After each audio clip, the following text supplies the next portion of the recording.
Peter Obi meets tough questions. And as usual, he gave his epic responses. So, guys, Mr. Peter Obi granted an interview to a particular channel in the United States. And as usual, he did diligence to all the questions that were thrown at him. This is the one that APC will see. Their belly will begin to turn. And they want to call him Peter Obi and all kinds of names. Don't forget that the last time they called him Peter Obi, Nigerians told them that it is that Peter Obi that is going to get rid of all the things that have been stopping this country from progressing. And I tell you, this interview is another big hit on the APC. You need to watch it to the end. Take your time and enjoy this video. Take a look. Being that I found myself in it, I have no alternative than to provide answers to your question. And thank you for the opportunity. For me, when I talked about the unbundling of INEC,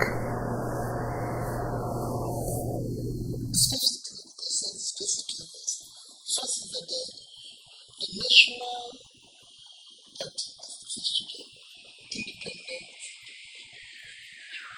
body is supposed to be. It is not entirely independent.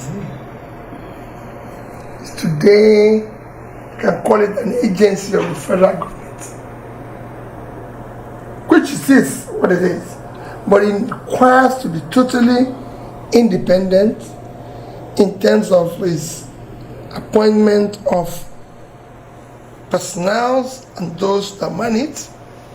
Supposed to be independent in terms of clear laws, supposed to be independent in stating how to conduct election. And for me, when I talk about unbundling,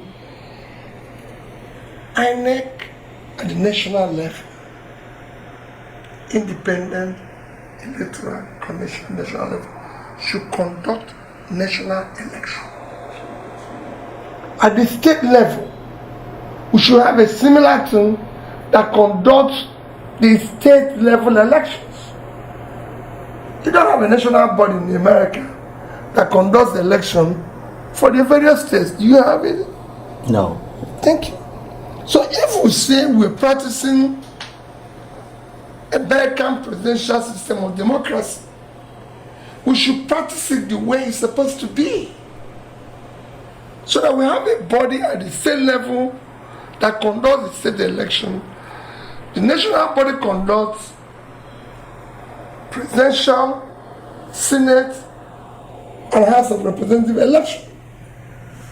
And the state body conducts the governorship, House of Assembly, and local government election.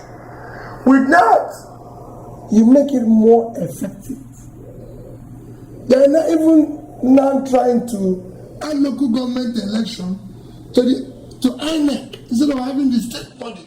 So instead of creating institutions and making them strong, we are bringing a unitary form of existence of institutions that should be evolved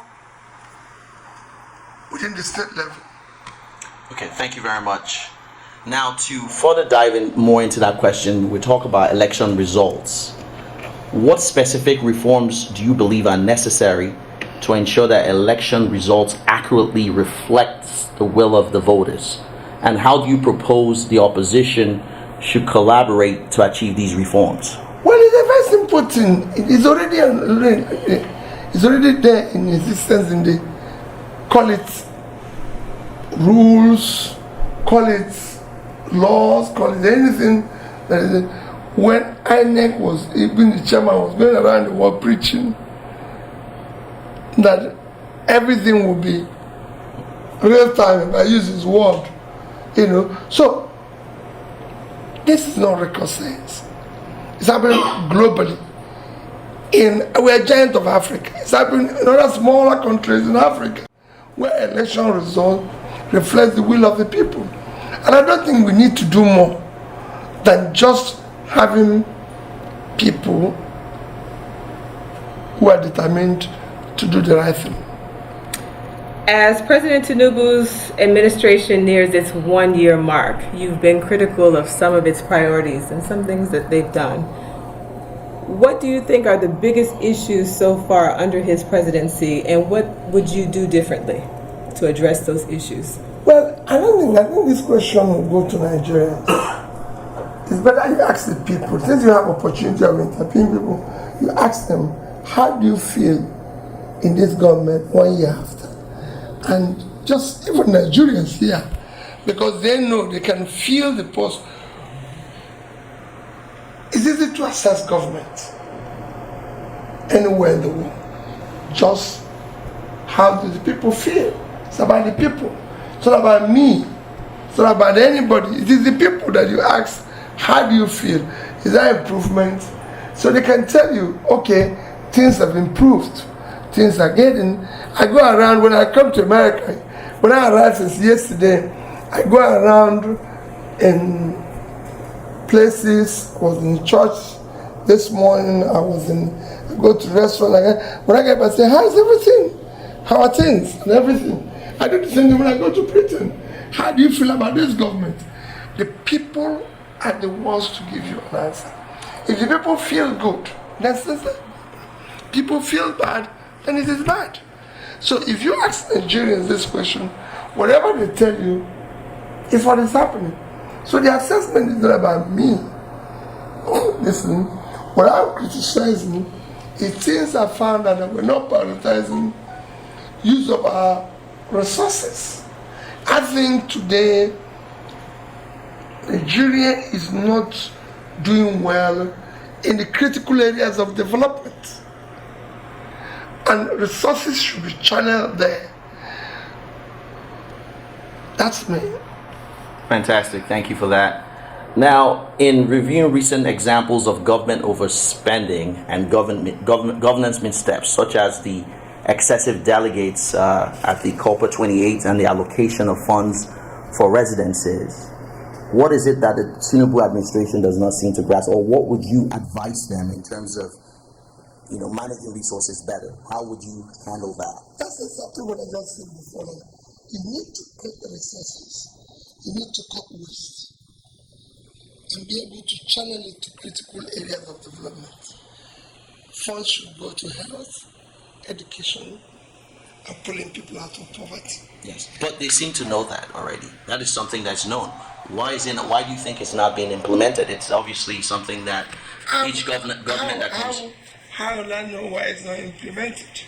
That's why I'm there saying we're on the wrong track. We're on the wrong track. We should be going this way, not this way. How do you respond to the recent statement by Mr. Atiku regarding a potential merger between the PDP and LP, and possibly supporting you as a candidate for as a Southeast candidate in the 2027 presidential election? Well, for me,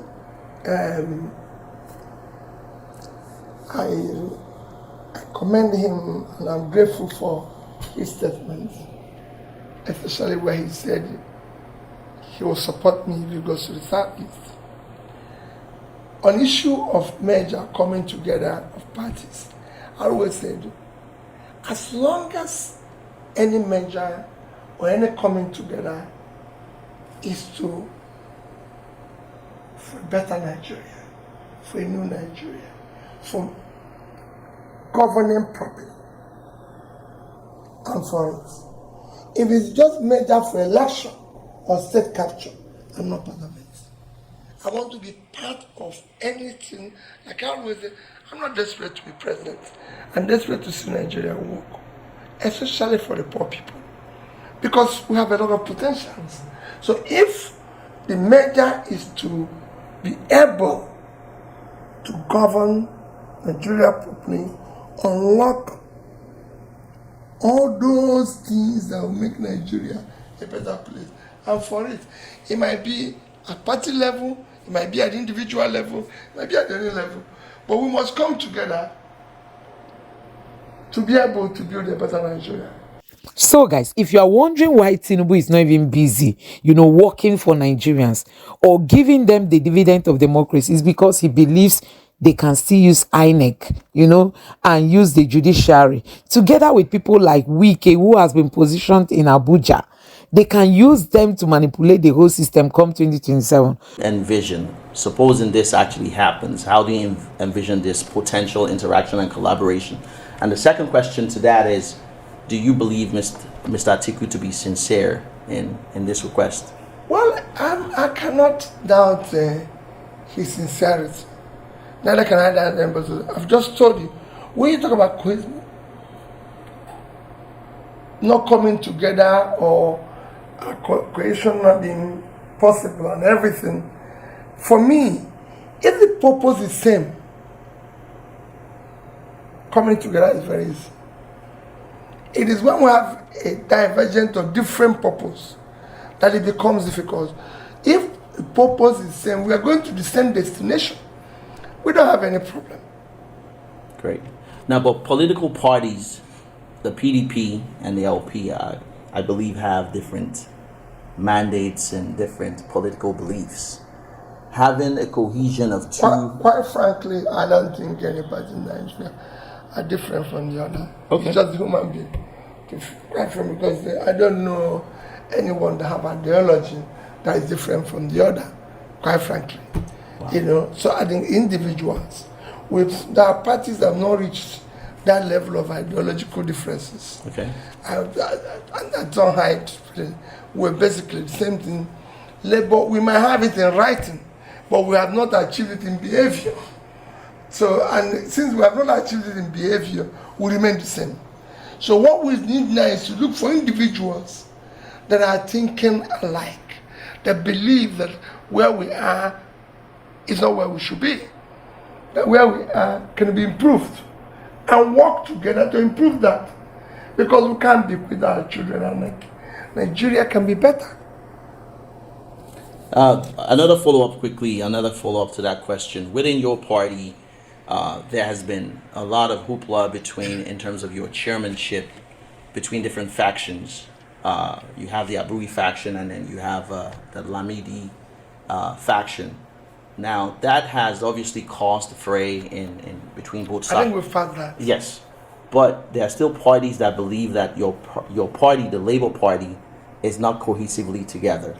Well, you see, there's a problem in every other party, and there's a problem in the Labour Party. The problem is, I always say that we're living what we're supposed to be talking about, and giving all the time to what should not bother us. We have a problem in Nigeria. We should be talking about the problem, not about our parties. For me, I have been in parties that had problems in the past. When I was in APCA, I had problems for years. When I had the opportunity of being governor, the problem was there. I faced my job as governor. I faced the job of doing the job Anambra State elected me for. And people are saying to me, if there's this problem in Nigeria, so how will you have been able to, in your party, have been able to govern? I said, it doesn't bother me. That is not what Nigerian people did not vote for me to go and resolve party problems or deal with party issues. I'm not the party chairman, I'm not anything. I am an elected person who is supposed to deliver based on what I promised, based on what is in my manifesto. Building on that, let's talk about, you've been very vocal, we need to put more investment in education, in healthcare, and infrastructure, and there's just so much to do. How do you plan to mobilize resources? What would you tackle first? What's your priorities there? You see, people talk about mobilizing resources, mobilizing. First is that you have to efficiently manage what is there, which is not happening now. When he was talking about resources being diverted to renovations, right, building new offices, buying vehicles, doing this. Those resources should first be channeled to critical areas of development. There's areas that you use to measure development: health, education, putting people out of poverty. The more you the more you invest money in these critical areas, the more you're able to generate more resources from the people. If the people are healthy, they're productive, just like more you put people out of poverty, the more you can get revenue. How do you get revenue here in America? From taxes. True. Taxes will only be paid if the people are working. If they're not working, will they pay tax? So you need to, whenever people talk about revenue generation, what I tell them is that it's like bank account. You can't withdraw if you haven't paid anything in. You can't just walk into the bank and say, I've come to take money. From which account? That's what they will ask you. What's your account number? And when you look at your account number, you must have paid something in. That's the way government does. They invest in critical areas of development. It's been proven that the more a society is, the more educated, the more developed. Same thing, if they're healthy, they're productive, people are working, you earn more revenue. In Nigeria, you can't go to my village, can't go to your village, can't go to everywhere and tell people who are unemployed. It doesn't happen anywhere in the world. So it is same thing, and this is something that has been done all over globally. So it is not that difficult to do it. So in all that you said, where do you start? Is it job creation? Is it education? Or Simultaneously. You can't start in one. Okay. You just mobilize the resources and put in the three of them. And like you said, I have an opportunity to serve at the sub-national level. We're investing in health, we're investing in education, we're investing in pulling people out of poverty by creating rural roads and everything. We're not busy building mansions. We shut down our last lodge, governor's lodge in Abuja, shut down cost of governance, shut down in order to mobilize the resources to critical areas of development. Great. Mr. Obi, critics have accused you of not building schools during your tenure as governor of Anambra State. Can you elaborate on the initiatives that you implemented to improve the educational systems in Anambra during your tenure? And why do you think there's this misconception that's obviously being floated around? I actually built a lot of, they said building schools. I don't know whether building schools or building infrastructures in school. I don't know what they actually want. If you look at what I've done, I've actually built a lot of schools. But I don't need to answer that. If they read my manifesto, before I became governor, Anambra State was very low in education. In fact, schools were closed for 2 years. People did not go to school. We were low in rating. And while I was there, when I came, if you read my manifesto, what I told you now was areas where I said I'm going to deal with. And we moved from 20-something in number to number 1. Go and get, even today, go and get even cutoff point. Anambra is the highest, but number 1 to today. You know, maybe what were the specific what reforms that you implemented to achieve that you think that can? I don't know. I wish any of you are from Anambra State. I wish you are. So you call your town and I'll tell you what I did in your town in education. All the schools, we have about 500 secondary schools. Let me start with secondary schools. Okay. All the 500 secondary schools had what I can call, were computerized. We had buses. We had support in terms of teachers. We had generators to make sure they have light. Those who needed boreholes, we give them boreholes. There's nothing, I don't know how I will start to tell you. I visited all of them at least twice, physically. Look at the infrastructures. Look at what is happening with them. Ensure that they have things that is required for learning. And as I can go on and on, no school, as at the time, maybe it's happening now, no state, I can say categorically in Nigeria, where you were able to equip the schools the way we did. No state. No state will you say the schools have brand new buses too. No school, how do you say all the secondary schools had generator?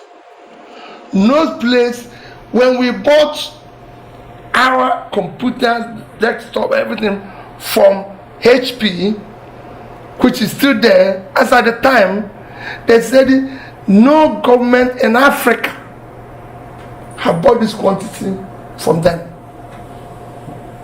In fact, the vice president for Africa and Middle East came the day we launched it they will give it away to schools. So there's a lot of improvement. We put internet in all the secondary schools.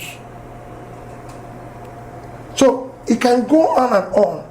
A university, I built a university college campus in a place called Ibaria from the scratch, cutting the forest. I built a teaching hospital from the fastest teaching hospital ever built in Nigeria was built under my tenure in 2 years from the scratch. It's today in Oka. You can go there. These are things you can see. They're physical. They're not promised and everything. When I started, we didn't have a state library. I built one. It's there in Oka. You can go and see it. And I can go on and on in areas where in health was the same thing. We didn't have one single school of nursing, midwifery, or school of health technology that was accredited. Today, we have over a dozen. They were all supported, accredited while I'm there. So you can go and, these are things that are, I'm telling you the things that are verifiable. You can go and see it. So when somebody comes and says, oh, you didn't build a secondary school. Why do you have to build a secondary school when there's secondary school all over the place that we are in bad shape and repeated, and I go and build a new one? That is the problem of Africa. That is the problem because there's corruption. Because people want to start their own. If you want, there's so many existing ones. Anambra is not a place where you go and say, oh, there's no secondary school. There are secondary schools all over the place. But they were in bad shape. Their structures, everything have collapsed. Things were not working. There's nothing. So I needed to rebuild them. And I rebuilt them. And if you go there, you see buildings that were all built. If you collect them together, I would have killed about hundreds of secondary schools. But I didn't need to. It's a state I know every community. I visited every community. I didn't say I visited every. I visited every single community in Anambra State as governor at least twice while I was there. So I know what every community needed, and I've read it. They have secondary schools. Visited the secondary school, saw it, saw what they were there, and tried to do something. So I don't need to build a new one. Even at that, there's some new ones that were set up while I was there, and I supported it, and I can show, and I can say, we did this in education, and to prove it, we became number one. If you go to the secondary schools today, they still tell you, Mr. Obi did this, Mr. Obi did this, and since I left over 10 years ago, it is still the same generator that I gave them that they have. It's still the same vehicle that I gave them. It's still the same. So what else will I do? I just want to also just just hop back on what you talked about what you've done in the past. Recently, you've been making a lot of inroads talking about boreholes, about having them in multiple parts of the country. Where do you expect to find the funding for that, and why boreholes? Well, boreholes is not what it should be by this time. and age. We should be talking about potable water and everything. Yes. But as a temporary measure, you need to do something. And that temporary measure is borehole. Why? Because to do the other one takes time. The people can't wait for a long time. So whenever they talk about development, there's short term, medium term, long term. Short term is borehole. Then you can put small scheme and then you go to large scale, like it is here. So I'm talking about what can serve immediately. When you see people, when you go around the country and see people drinking, I don't know how to describe it, what you can imagine. Some people don't even have a toilet. It's almost impossible. So you need to help them with borehole. And I've said I did what I call borehole challenge. I didn't say I'm going to do it. I did what I call education challenge. When I talked about these two things, and I need to describe it so you will understand. That is why we all have to stand up to say enough of this thing. INEC has fought us once, they cannot fight us again because we have learned from what happened in the last election and there won't be any repetition again. In Nigeria, when I found out during my tour that you need to give people water because it's critical, and borehole is a short-term solution, and it cost me about 5 million naira to set up one. And I said, okay, if it cost me 5 million naira, that means call it maximum 10 million. If Nigeria as it is today, go and look at our inequality, it's one of the worst in the world. I believe that 1% of Nigeria population control about over 70% of the national wealth, which shouldn't be. And I said 0.1 to 1%. I used 200 million. So I said 2 million people. I used 0.1%. I said this 0.1% is 200,000. Yes. If these 200,000 people, they can afford 10 million annually, and they decide to go and sing boreholes in different parts of the country.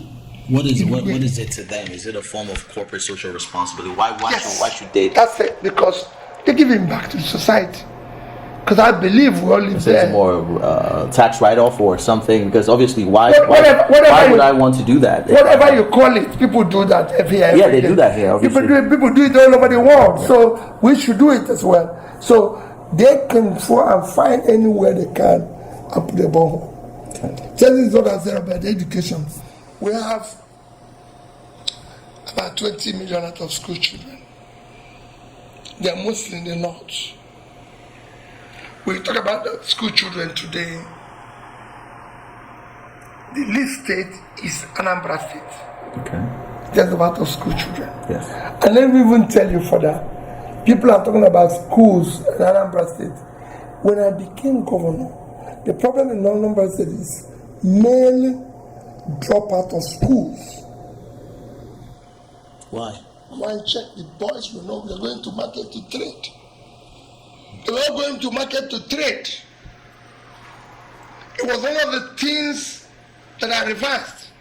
Because I came from trading, because I was a trader, I was able to go around preaching to people and saying, I came from here and I'm educated.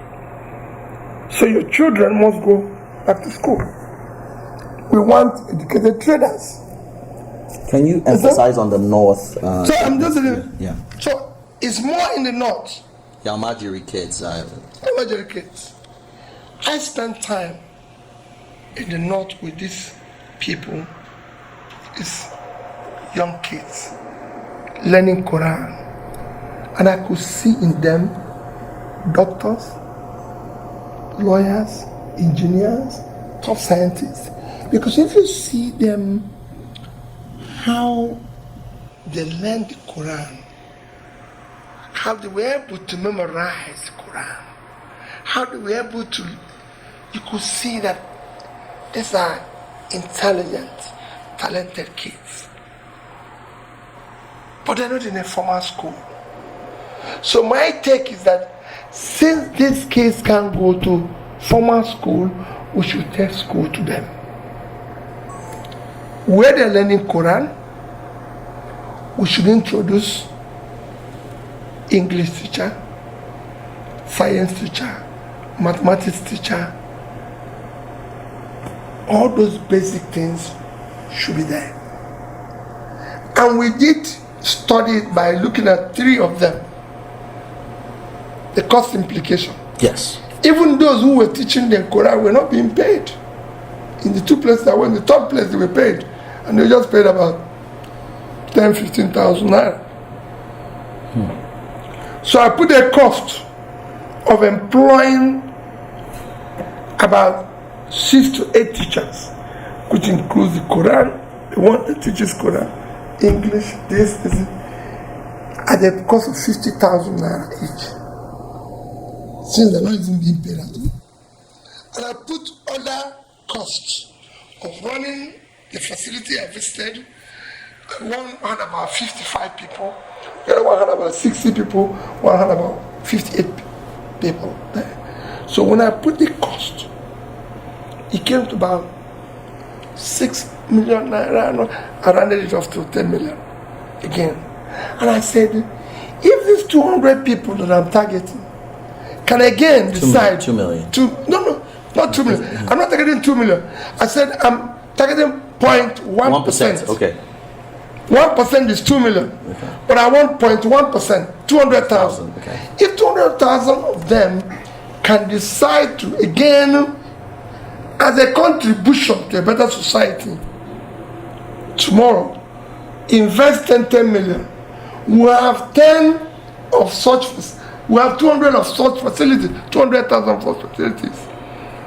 If we can put in 10 million, 200,000 of such facilities, taking 50 people each, that's 10 million. That's almost more than half of out of school children.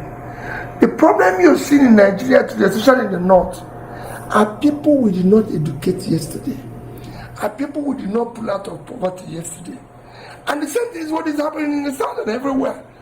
Those we did not educate, pull out of poverty, have become a problem for us, and we say we have insecurity. So in order not to increase that tomorrow, we need to start investing today. And again, we're talking about revenue. 20 million people. The Nigerians that we're talking about diaspora today. Nigerian diaspora, I don't think they're not more than, they're up to 20 million. Thank you. So if less than 20 million is actually giving us today remittances of about $20 billion. $20 billion. Imagine if we're able to train these 18-20 million out of school children and export them. That is double the revenue. So there's a lot we can do. We're investing in them for our own future. And that, for me, is what we should be doing. What I really liked about your answer when you highlighted what you did as governor of Anambra is that you said, these are not promises, these are things that I did. You can go there and check the record. As president, when you now factor in regional differences, you visited the North, you see, regional differences and controversy, all of that, how does your approach change? How do you make sure everyone feels included under your presidency? Very easy, because the same thing you did when you were governor. You were able to move around and talk to the people and sit down to them. engagement, involvement. Well, there's a level of distrust in Nigeria with the different ethnic groups. It's something that needs to be built upon. What makes your approach?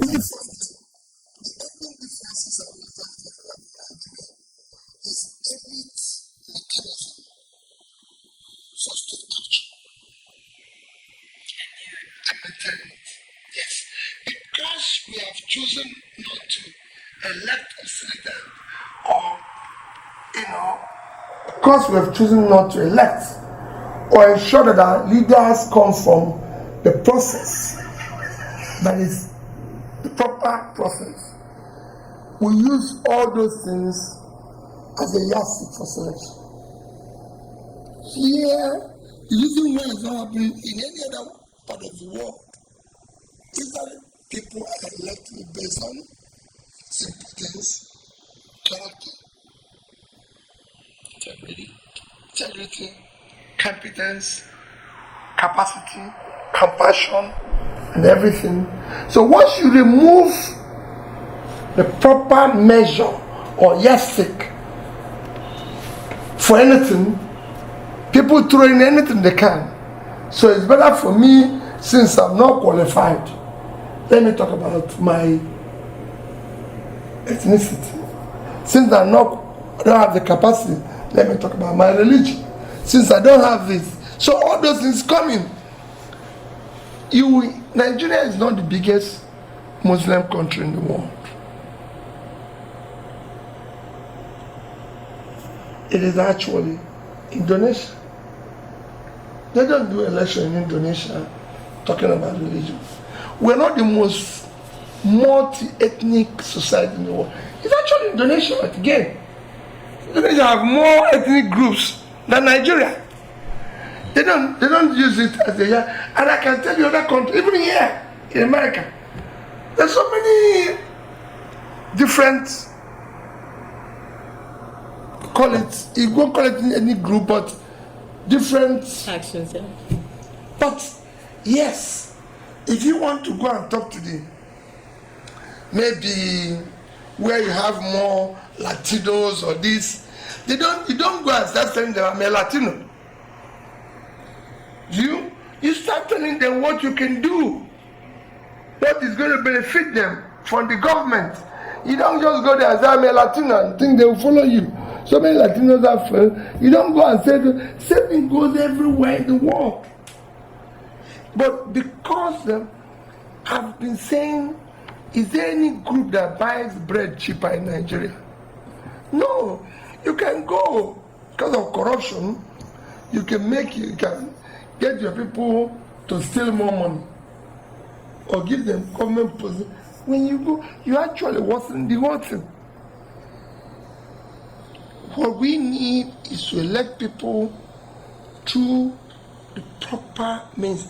I've always said the process through which people come into office is far more fundamental than what they do in office. So we need to elect people who are competent, who have the capacity, who have the character, verifiable integrity. It's not just preaching you are, oh, I can do this, I can do this, I can do this. No. Where have you passed? So we can know that this, I can say I've been a chairman, a director and chairman of a bank. When there's a lot happening in that industry that people can be accused. I've been a governor. I've managed public resources, and at the end, I was able to say I saved $150 million. It's no other person in Nigeria today can claim that. Left at something billion naira, and everybody knows nobody can leave what you can steal, especially when you have the authority to steal it without being questioned. So let people tell me where they've passed through. I've passed through here and I was able to do this. We measure it. That's what people measure here. I've been to schools. Nobody has said, oh, while he was in school, he cheated in his exam, he has stolen, he did this. These are things you record and look at and everything. Competence obviously is something that's I think that's extremely important. We see it in the West based on your antecedents or where you've worked. Within the Nigerian system and in terms of political parties, it's not been reflected where people where that's the most important thing. Things like how an individual, how long they've been in the party and they've been working with a specific party within the system reflects having in terms of godfatherism and those type of things. Yes, the ideal based on what you said, competence is obviously based on what you've done, is something that should matter. But in a system like Nigeria, where it's not something that is the most important thing in many cases, I obviously years ago had advocated in terms of an article that I feel that the president of Nigeria should be someone that has run a bank. Maybe because I came from a Wall Street background. The reason why is a bank ATM works in Sambisa Forest, or a bank ATM works in Kebbi State, works in Anambra State, works in Lagos State. So the fact that you can get technology to work, you understand the people you hire in these specific states, you are able to work with people and you're able to get things to work. There's a level of competence that's there. My question to you is that why is competence, I mean obviously it might be a cliche question, why is competence not something that is obviously very important to parties, political parties in Nigeria? Because if it was, then you would have the best and the brightest minds running for office, and then you would not have this issue. Well, let me even correct something. I won't say issue with someone who have worked in banks. No, that is my position. That's their position. Yeah. Which I'll challenge. We have had some criminals in the banks. No. So I would say we need people from the banks. We need people of integrity in managing public wealth. It requires a high level of integrity. Okay. It requires a high level of contentedness. Because like I said, it's difficult for you to keep what you can take. I've been through it. I've been in the bank myself. So I know what it is when you're a bank chairman and you can do anything with the bank. The sources can even lend it to yourself, do all sorts of things and everything. But you said, no, this cannot happen. So I know what it is. But it is important for us to look at where we are and look at what is lacking. The only problem Africa, Nigeria in particular today have, it is not the air, I should not have said. It is not the weather, it is not the environment, it is only one thing, leadership. It is not having quality leadership that can rise to the job. Since that is only problem, that is what we should focus on to get it right. And I think it is for everybody. That is why we should disemphasize other areas, issues of religion, issues of this, because like I said before, no religion buys bread cheaper globally. No tribe buys bread cheaper. No. What makes a system work is competent leadership, that's integrity, because they will not know how to galvanize resources, invest it properly for the people. So I'd just like to get into a few other things. Mr. Obi, how do you address the accusations made by the Minister Dave Umahi regarding your alleged incitement of the people of the Southeast against the federal government? Well, there's no comment there because there's no evidence to such things. So, how? If you have anything to prove that or anything to do that, I don't need to incite anybody against what am I inciting. There's no difference between the people in the Southeast and the people in the Southwest. Is there a difference? No, there's not. There's not. If there's a difference, so why am I inciting them? He's saying that the Lagos Calabar, obviously the project that's being worked on, that your statements on that project are. My statement on it is one statement that is a because I'm the one who made it. I won't use the word exemplary. All that I said is what I did even as a governor. There's so many existing roads that are in disrepair. So many that require the construction. There's some that are human that are not motorable. We already have a network of roads that need to be repaired, reconstructed, and everything. And I said, we don't need to start new ones. When Biden came here, it is something said it's going to improve the infrastructure. Did he say it's going to start new ones? No infrastructure plan. Yeah, you're right. It said it's going to, that American infrastructure is decaying. He needs to improve it. He didn't say they're going to start new ones. We think that they open new ones through the seas and everything. It's so that the existing one.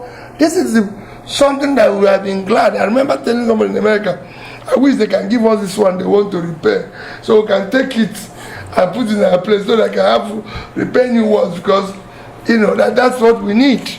But today, are you from Nigeria? Yes, I am from Nigeria. Which part of Nigeria? Imo State. Thank you. You can't drive from Owerri to Port Harcourt. Just Owerri to Port Harcourt. If you're driving from Owerri to Port Harcourt, the Owerri end of it will take you. You'll be going through the bush, coming out, everything, to just get there.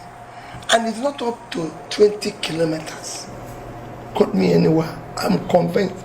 You can call your people tomorrow and let somebody go there, verify. You're from Nigeria? Yes. Which one? Imo State. Oh, the same Imo State. So, you can't drive that. You can't leave that and you cannot drive from Kano to Medugri. I was in Kaduna a few weeks ago. The Kaduna bypass will take you hours. You cannot go from Abuja to Lokoja. You can't drive from Lokoja to Auchi. You can't go from Auchi to Benin. The East-West Road has not been completed. You can't even drive from Benin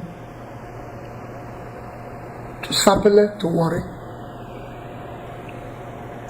You can't go from Calabar to Uyo. I can go on and on. Let's fix all this. Can't drive today from Enugu to Nsukka. You can't go from Nsukka, where we call Ubolafo, to Otugbo. Can't go from Otugbo to Makodi. These roads are in a mess. You need to fix them. So we have enough network of roads that are already existing. Same thing, Lagos, Ibadan. Can't go to Ibadan. There's places you can't drive to. Go to Ijabode, Benin, all the. No. So why are we starting new one? And I stand by it. If I was voted into office, I told them, even in our manifesto, we're not going to start anything new. Let's fix. And that's what I was telling you about when they talk about education, roads, everything in Anambra State. What I did, when I came in, some of the roads were started by my predecessor, Dr. Chris Ngige. I completed it. He said, people of Anambra can tell you. Even to prove that I completed, I measured where he stopped and did my own. So, and then all the existing roads. And then started opening the rural areas where the roads did not exist again. Started opening it up.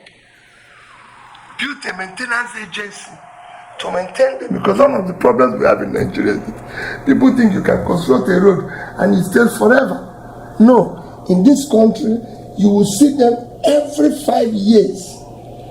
They are laying a road that even In Nigeria, you build a road, people will say, oh, the road P2B built has failed. I left government 11 years, 10 years ago. The road is not forever. This building, this hotel, every 4 or 5 years, they refurbish everything. Otherwise, the hotel will fall, it will collapse. But it should be, obviously, there should be some revenue being generated by the roads to be able to maintain it.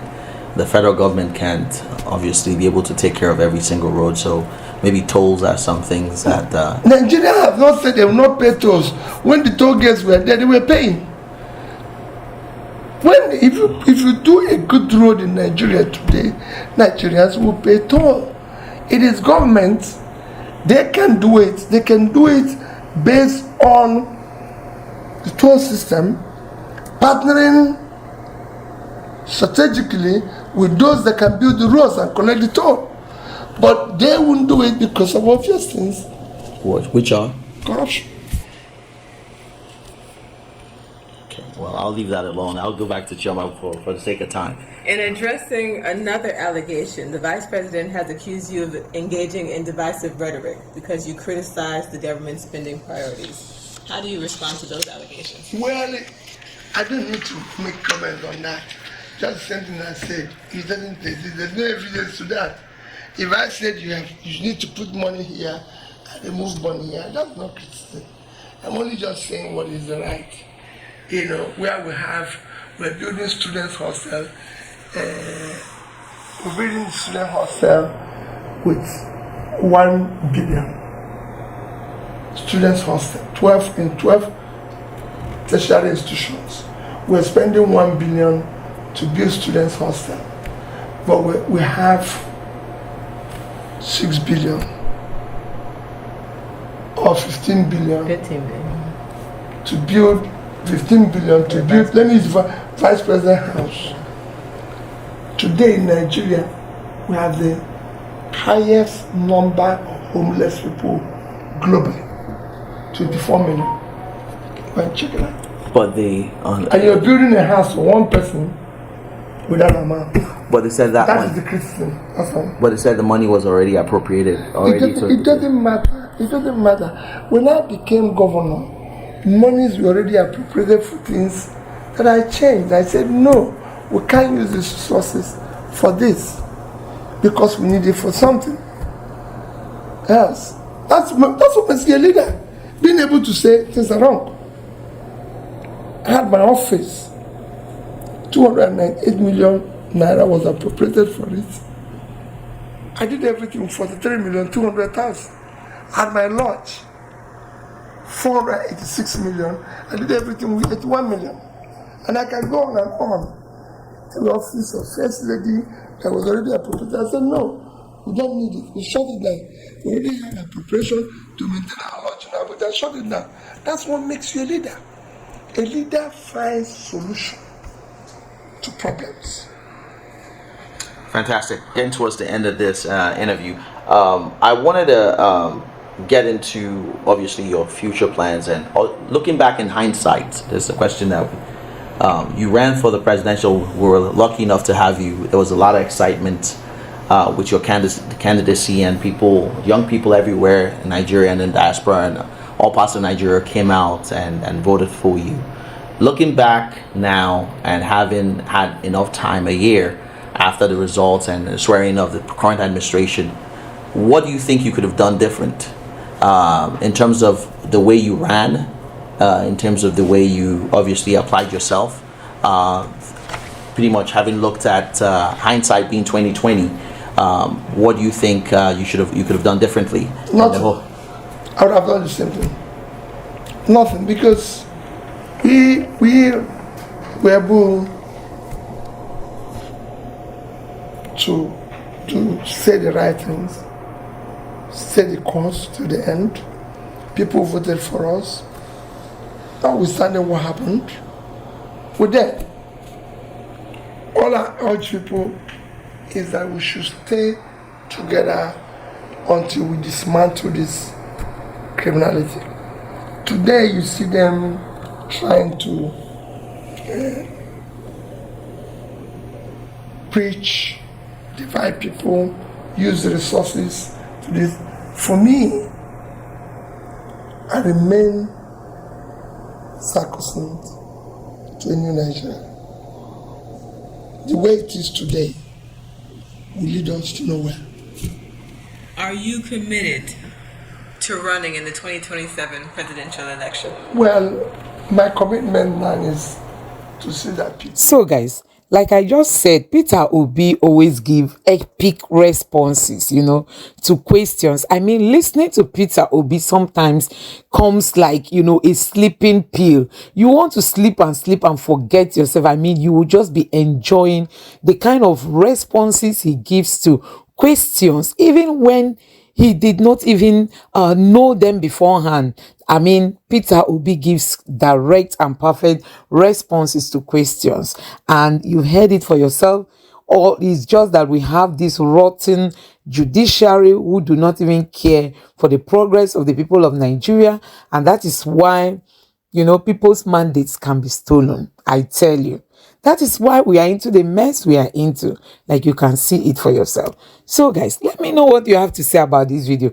Like, you can already see the APC government is not interested in giving Nigerians the dividends of democracy because they know come what may. The INEC is there and the judiciary is there to help them regain their mandates, meaning that Nigeria is going to be struggling until when? That is why we all have to stand up to say enough of this thing. INEC has fought us once, they cannot fight us again because we have learned from what happened in the last election and there won't be any repetition again. So guys, if you are wondering why Tinubu is not even busy, working for Nigerians or giving them the dividend of democracy, is because he believes they can still use INEC, and use the judiciary together with people like Wike, who has been positioned in Abuja. They can use them to manipulate the whole system come 2027. But I tell you, that is not going to be like what we experienced in the last election. That's why everybody must be on his or her toe, because this Nigeria must be remedied. It's not for any other thing, for the sake of the youths. You know what you think about this in the comment section below. Please don't forget to subscribe to the channel and turn on the notification bell. Thank you.